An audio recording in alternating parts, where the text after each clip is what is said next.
大家好，我是 David。不知道您有没有注意到，最近湾区的房市出现了一个很有意思的现象，有些房子上市没几天就收到好几个 offer， 甚至还得加价竞争。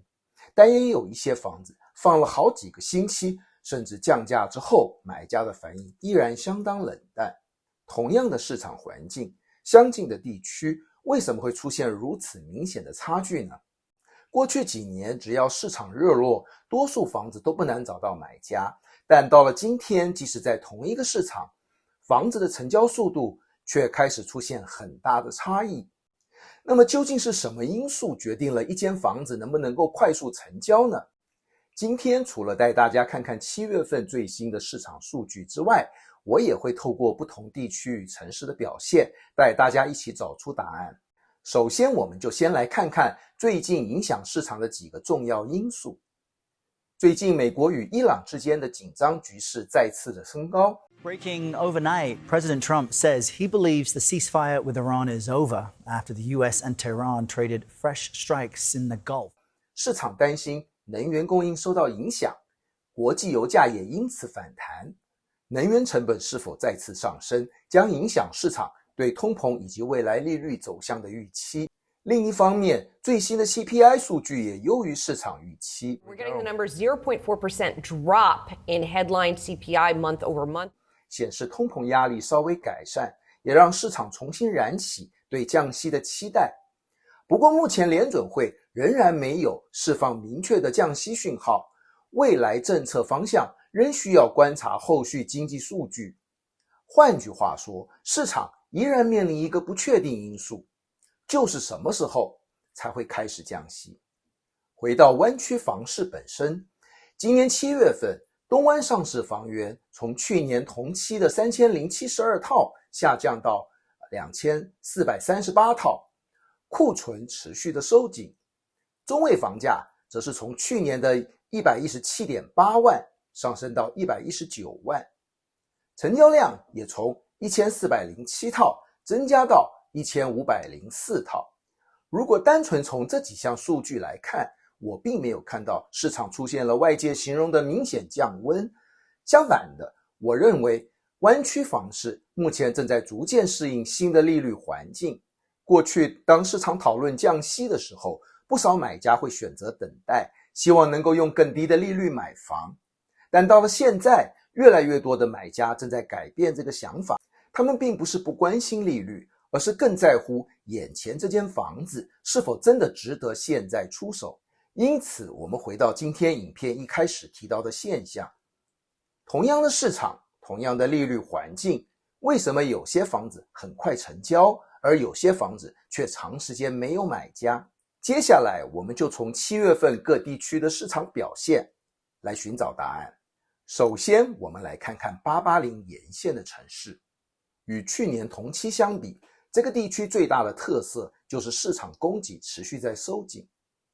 11个城市当中，除了 Newark 之外，其余城市的上市房源都比去年同期要减少，显示许多屋主仍然选择观望，不愿轻易出售房屋。不过 Newark 的表现非常值得注意，虽然今年 Newark 的市场供给增加，但房价并没有受到明显的影响。中位房价仍然比去年同期上升 14%， 成交量更大幅增加到 45%， 成为整个880沿线成交最活跃的城市。这代表新增的房源并没有造成这里的市场压力，反而快速被买家吸收。能够让 Newark 在目前比较挑剔的市场环境下仍然保持热度，其中一个重要的因素就是它优异的地理位置。Newark 紧邻84号公路与880号公路，开车前往 Palo Alto、Menlo Park 以及 Redwood City 都相对便利。对于在 Meta、Google、Apple 等科技公司工作的通勤族来说， Newark 提供了一个在价格与通勤之间相互平衡的选择。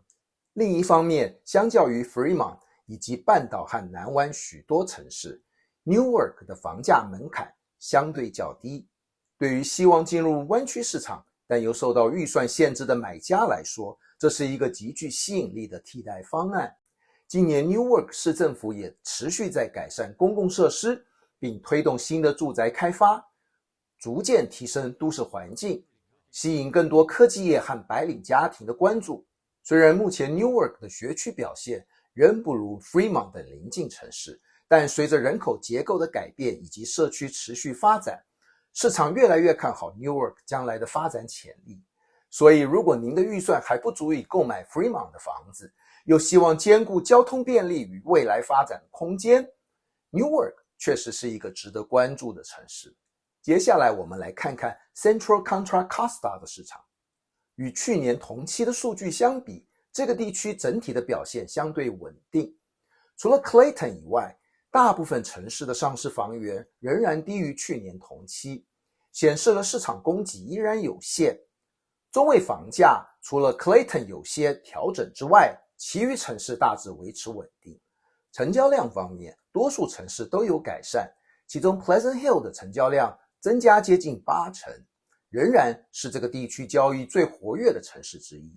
上个月的影片中，我曾经介绍过 Pleasant Hill， 有需要的可以回看之前的影片。由于这里许多房子都是在上个世纪50、60年代新建的，屋内不少管线至今已经使用了数十年。一间房子能不能够快速成交，除了房价之外，屋况也是买家重视的一环。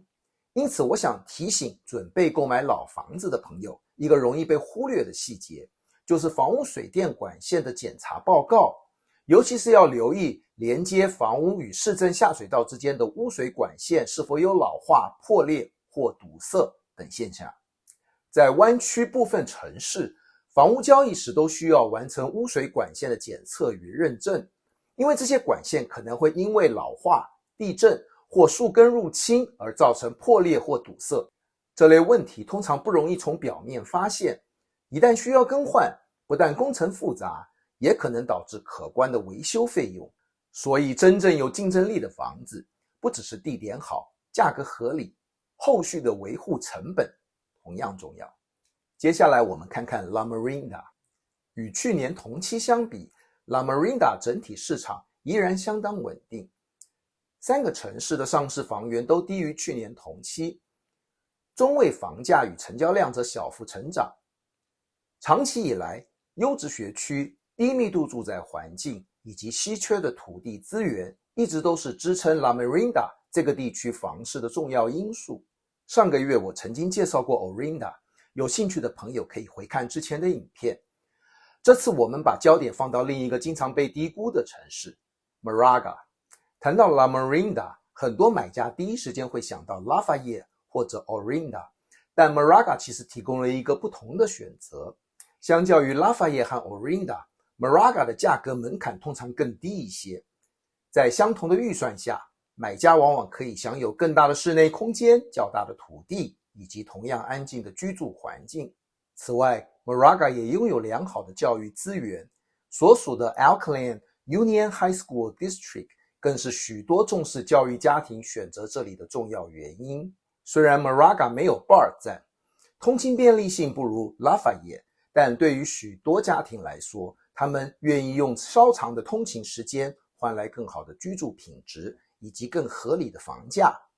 所以如果您喜欢 La Miranda 的生活环境，但预算有限， Moraga 会是一个值得您多留意的选择。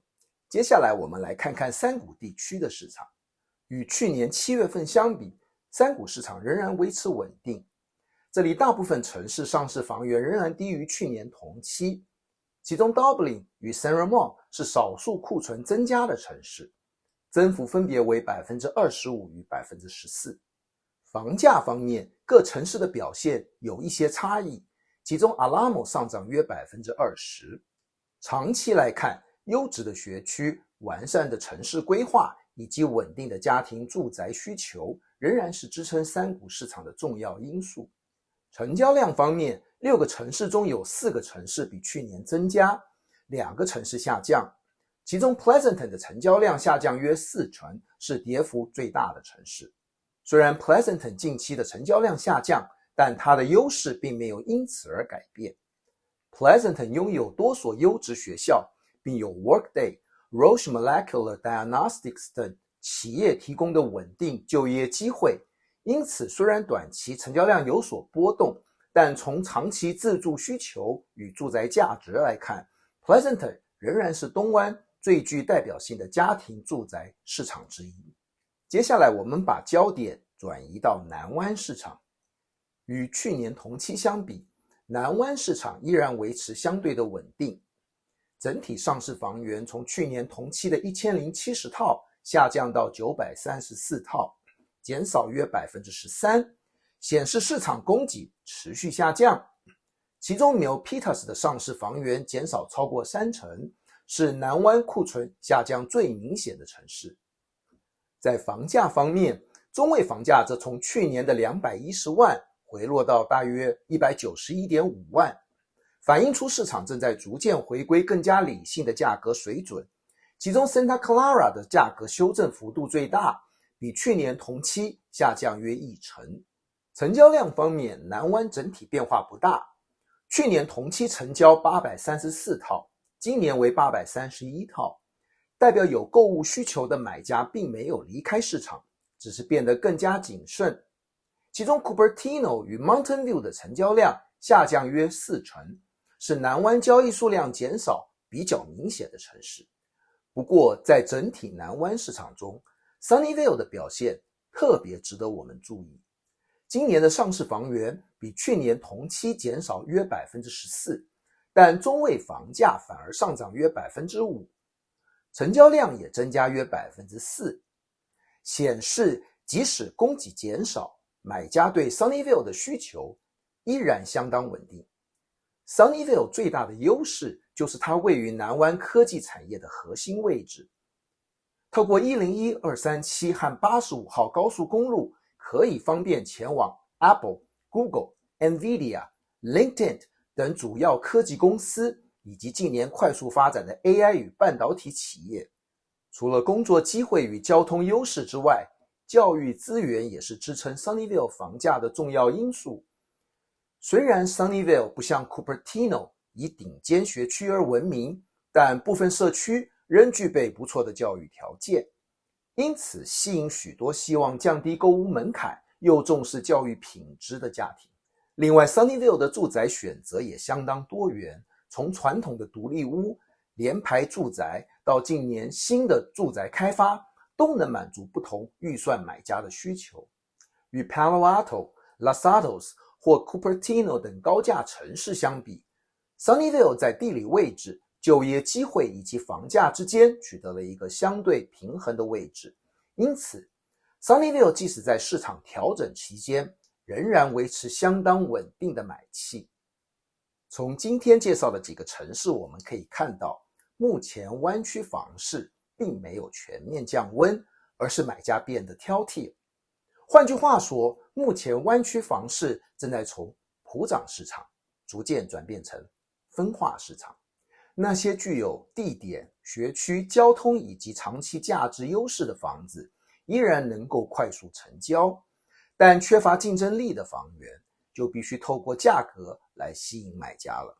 所以未来决定房子能不能够卖得快，已经不能只看市场了，而是要看房子本身的竞争力。如果今天的影片对您有帮助，也欢迎按赞订阅我的频道。如果您对目前湾区房市有不同的观察，也欢迎在留言区分享您的看法。我是 David， 我们下次见。